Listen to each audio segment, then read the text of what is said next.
Oh, what's up everyone? Welcome to another episode of the Strength Classroom. Today I'm showing you a max effort lower body day. And I went with something that I haven't done in a while, just to test out the waters. Zercher squats, not to a box, not off pins, which is actually my favorite type of Zercher variation. But I just did standard Zercher squats. Now I didn't do the full cycle, Zercher, whatever it's called. Just did normal Zercher squats. I walk it out from the rack and then go from there. Now, I never used to have a problem with the position in my elbow, but maybe because I'm using significantly more weight than I've used in the past, I'm actually finding a hard time keeping it stable in my arms. For example, hardest part about that 335 single was keeping it steady in my arms. My core felt nice, legs didn't feel challenged. Maybe it's just something I have to get used to. Then I did 2 sets of 10 to drop down, 255, and once again, the hardest part is not the legs.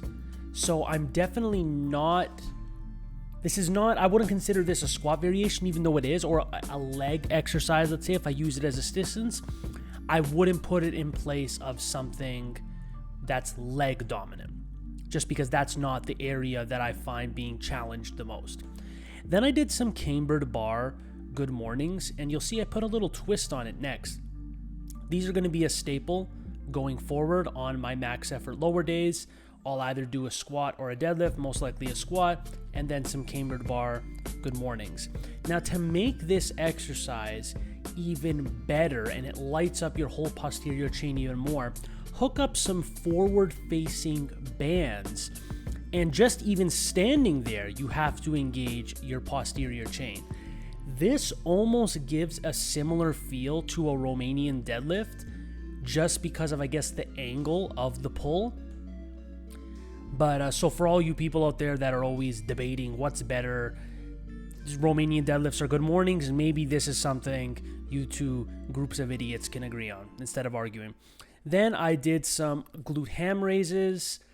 Yes, you can see 3 sets of 10, nothing fancy.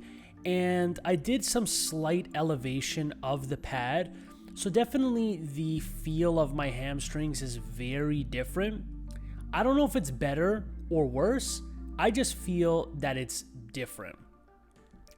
Obviously, I can get much better at glute ham raises. I feel like I'm getting a bit too much low back in there, and I can really make these reps harder in order to maximize the contraction that my hamstrings are getting. Then I got a new sandbag from Zercher Strength. I feel it keeps the sand a lot more compact than my other sandbags, and I just like it. It's a really good company. I spoke to actually the guy on the phone. Very good customer service, but I'm definitely not telling you something you don't already know. Zercher is a very reputable brand that I've seen across all sorts of strongman pages. So if you like this video, like, share, subscribe, do all the good stuff, and as always, class is dismissed.